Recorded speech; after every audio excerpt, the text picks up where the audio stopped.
Good morning, everyone. We're continuing here in the Rambam's Yesodei HaTorah, and we are finishing up today, Be'ezus Hashem, the third chapter, which again, as we mentioned several times, is an astronomical chapter, which is giving us insights into the vast, infinite universe that HaKadosh Baruch Hu has created. When you realize how big the world is, you begin to realize just how big and infinite HaKadosh Baruch Hu is, and how everything has details and is planned and has a synergy that the whole world runs exactly the way that it does, all by the word and the hand of HaKadosh Baruch Hu.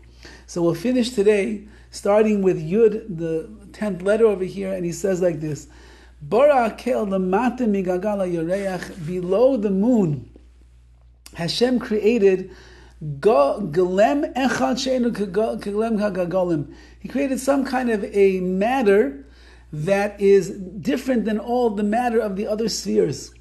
And that in the language, the Greek language, with the Ramban himself also speaks about in the Chumash, is called the Yuli. It's like a potential matter that HaKadosh Baruch Hu made into this world. Ubara arba tsurais leglam. HaKadosh Baruch Hu made 4 different forms of this matter in the sphere, and they're not exactly like the matter of the other spheres. And each one of these forms is fixed in a portion of this matter. Exactly what that means, not 100% sure. The first form is fire.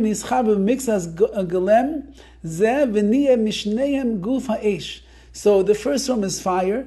It gets connected to the matter, and there comes into the being a whole body of fire itself. The second form, Tzuras Haruach, is the matter of wind.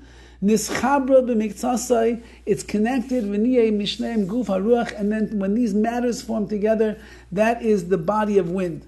V'tzura shlishi is tzuras hamayim, then you have water. Nischabra b'miktsasai, v'niyeh mishneim guf hamayim, then you get to the body of water itself. V'tzura revi is tzuras haaretz, then you have the land, the earth, nischabra b'miktsasai, v'niyeh mishneim guf haaretz, and you get them combining together, you get the body of the earth. Nimsa L'matim in arakia, arba gufim mechulakin. That means that underneath the firmament, underneath the sky, there are 4 different bodies of matter. Zel l'maylim yizeh, one above the other. V'kol echad v'echad makiv es shalamata, and each one is like surrounding and encompassing that which is below it. Makiv l'matim menam mikol ruchoisav k'mo gagal, from all sides, just like the sphere itself. Haguf harishon asamach gagal yarechu guf ha'esh. What is closest to the moon is the fire. Lamati mimenu guf haruach. From there is the wind. Lamati mimenu guf hamayim. Then comes the water. Lamati mimenu guf haaretz. Then comes the land. There's no empty space between this matter at all.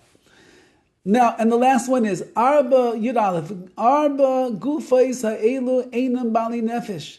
These 4 bodies don't possess a soul. Ve'einam yodim, and they don't know anything. V'loy makirim, and they don't recognize anything. Ela ki gufi mason, they're like dead bodies. V'yesh lekol echad v'echem minag she'eino yoidai. Each one has some kind of an inclination that is not really aware of. And it cannot. It's not conscious of it, nor does it know about it, but it also cannot change it. V'zeh shamar Dovid, what Dovid HaMelech says in Tehillim, Halu es Hashem min haaretz taninim v'chol da'imais. Let praise Hashem from the earth, the sea monsters and all their depths. Eish ubaret sheli v'kitor, the fire and the hail and the snow, v'kitor and the vapor. The explanation is like this: Bnei Adam migvurasayv. That means that Bnei Adam, men, they praise HaKadosh Baruch Hu for His gvur, His strength. Shetil be'eshu b'bardu b'shar brum. They see from His fire and the hail and the other creations. Shetil l'matim min araki, that they see underneath the firmament, underneath the sky. Shigvurasam tamid nikeres lekatim legadayim. That the power of HaKadosh Baruch Hu is always visible in the smallest things, and ulegadol in the greatest things as well. And maybe that's really what the Rambam is just coming to teach us over here, that if you look at the world and you examine all the creations that HaKadosh Baruch has made, You'll see His glory, you'll see His might, His strength, His awesome, His all-powerful being in everything. And we just have to understand that HaKadosh Baruch Hu created this world in a perfect way and a manner. And we, man, as we're going to see as we go through the words of the Rambam, getting tomorrow, Bez Hashem, more into things that are more tangible, man is the center of the universe, and therefore everything's revolving around us and our service of Hashem. Have a wonderful day.